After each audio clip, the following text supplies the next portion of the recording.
Saya memiliki dua pengalaman yang mengubah hidup saya dan membawa saya ke Islam. Pada suatu malam yang sunyi, saya terkejut oleh suara yang membangunkan saya dari tidur. Saya tidak ada teman atau keluarga di rumah. Hanya saya sendiri. Dan di tengah keheningan malam, saya mendengar suara.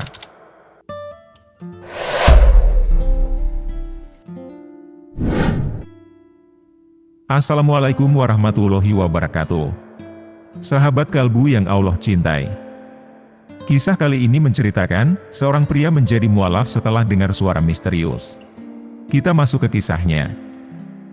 Nama saya adalah John Nelson, seorang pria yang telah menginjak usia 69 tahun. Saya berasal dari kota San Diego, California, tempat saya menghirup napas pertama kali di dunia ini. Saya bangga menjadi orang pertama dalam keluarga saya yang berhasil menempuh pendidikan tinggi. Saya mengenyam kuliah di era 1960-an, saat dunia sedang mengalami perubahan besar-besaran. Saya memilih jurusan yang jarang diminati oleh orang lain, yaitu filsafat.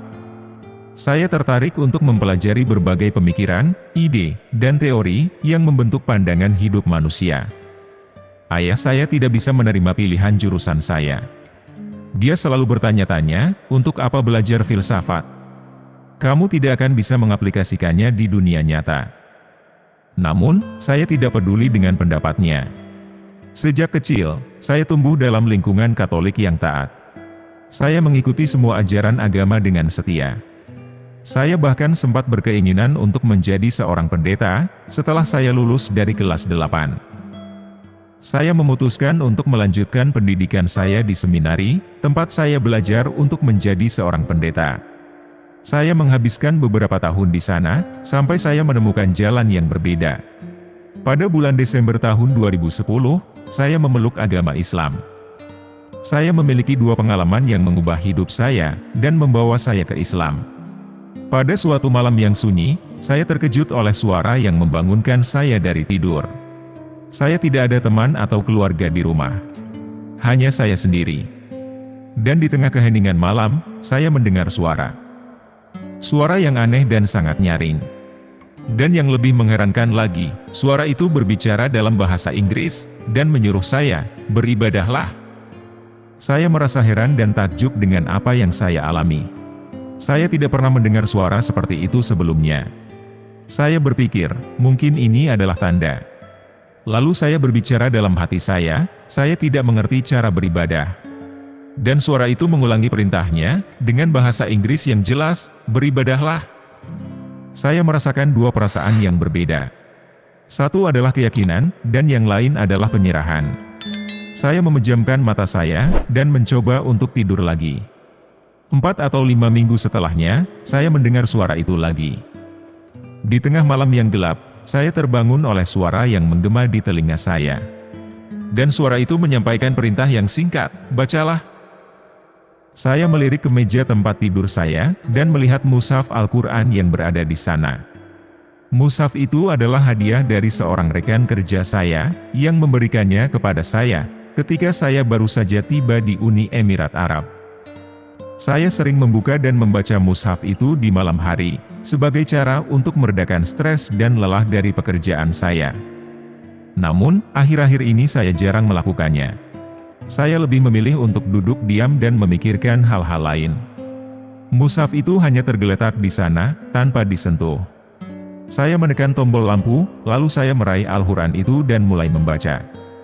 Saya menyadari bahwa buku ini bukanlah sekadar bacaan untuk mengisi waktu luang. Buku ini bukanlah pengantar untuk beralih dari rutinitas kerja di siang hari, ke istirahat di malam hari. Buku ini memiliki sesuatu yang istimewa, dan penting bagi saya. Buku ini menuntun saya untuk membacanya dengan hati dan pikiran yang terbuka.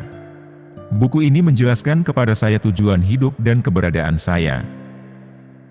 Buku ini membuka pintu baru bagi saya, untuk menjalin hubungan yang lebih erat dan lebih dewasa dengan Tuhan, dengan Allah Subhanahu wa Ta'ala. Di sini kita belajar untuk mengenal diri kita sendiri, dan mengenal Dia yang menciptakan kita. Di sini kita memahami apa arti hubungan kita dengannya. Bagi saya, Islam memberikan dua hal yang sangat berharga, yaitu bimbingan dan hubungan. Bimbingan yang menunjukkan jalan yang benar dan baik untuk diikuti. Hubungan yang menghubungkan saya dengan Sang Pencipta, yang selalu mendengar dan menjawab doa-doa saya. Saya yakin bahwa dengan mengamalkan ajaran dan nilai-nilai Islam, saya akan terhindar dari kesalahan dan keburukan. Saya selalu merasa khawatir tentang keluarga saya, baik dulu maupun sekarang. Saat itu, saya terpesona oleh pengalaman yang saya alami. Namun, ketika saya kembali ke rumah dan melihat istri saya tidak berani mengungkapkan hal ini kepadanya. Saya hanya punya waktu 3 minggu di rumah, sebelum saya harus kembali bekerja. Maka, saya memberanikan diri untuk memberitahukan kepadanya bahwa saya telah masuk Islam. Saya tahu bahwa jika Anda sudah berumah tangga, Anda pasti bisa membayangkan reaksi istri saya. Istri saya marah dan kecewa.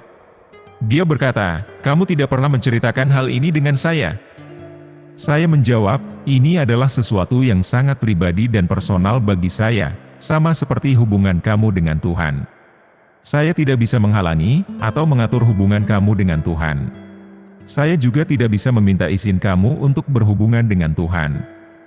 Saya belajar bahwa semua hal memiliki waktunya masing-masing. Waktu itu tidak bisa kita tentukan sendiri. Waktu itu tidak tergantung pada kehendak kita. Hidayah adalah anugerah dari Allah. Hidayah akan datang kepada kita jika kita bersedia menerimanya dengan hati dan pikiran yang lapang. Hidayah akan menjauh dari kita jika kita menolaknya dengan hati dan pikiran yang sempit.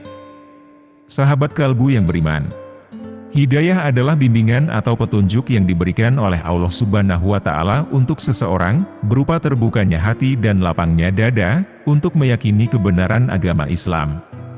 Berbicara soal hidayah berarti membahas perkara yang paling penting dan kebutuhan yang paling besar dalam kehidupan manusia. Bagaimana tidak? Hidayah adalah sebab utama keselamatan dan kebaikan hidup manusia di dunia dan akhirat. Sehingga, barang siapa yang dimudahkan oleh Allah Subhanahu wa Ta'ala untuk meraihnya, maka sungguh dia telah meraih keberuntungan yang besar, dan tidak akan ada seorang pun yang mampu mencelakakannya. Hal tersebut sesuai dengan firman Allah dalam Quran Surat Al-A'raf ayat 178. Barang siapa yang diberi petunjuk oleh Allah, maka dialah yang mendapat petunjuk dalam semua kebaikan dunia dan akhirat, dan barang siapa yang disesatkan Allah, maka merekalah orang-orang yang merugi, dunia dan akhirat. Kata hidayah berasal dari bahasa Arab, hada'a, yahdi, hadian, hudan, hidayatan, hidayatan. Hidayah secara bahasa berarti petunjuk atau bimbingan. Secara istilah terminologi, hidayah ialah penjelasan dan petunjuk jalan yang akan menyampaikan kepada tujuan, sehingga meraih kemenangan di sisi Allah. Pada umumnya, hidayah dibagi menjadi dua, yakni, yang pertama, hidayah bayan wal irsyad, penjelasan dan petunjuk. Hidayah ini cenderung dimiliki oleh para nabi dan rasul. Hidayah turun kepada mereka, dan mereka punya kewajiban menyampaikan dan menjelaskan hal tersebut kepada umat yang ada bersama mereka pada saat itu. Kemudian ada hidayah taufik, yang merupakan hidayah yang Allah turunkan kepada hamba-hamba Allah, siapa saja, dengan syarat punya kemauan dan kesungguhan untuk mendapatkan hidayah Allah. Dan itulah kisah dari seorang pria yang mendapatkan hidayah dari suara misterius. Semoga kita bisa mengambil hikmahnya, dan bisa meningkatkan keimanan kita. Wallahu a'lam bishawab. Terima kasih sudah menonton video ini sampai akhir. Jangan lupa like, komen, dan subscribe channel Ruang Kalbu. Wassalamualaikum warahmatullahi wabarakatuh.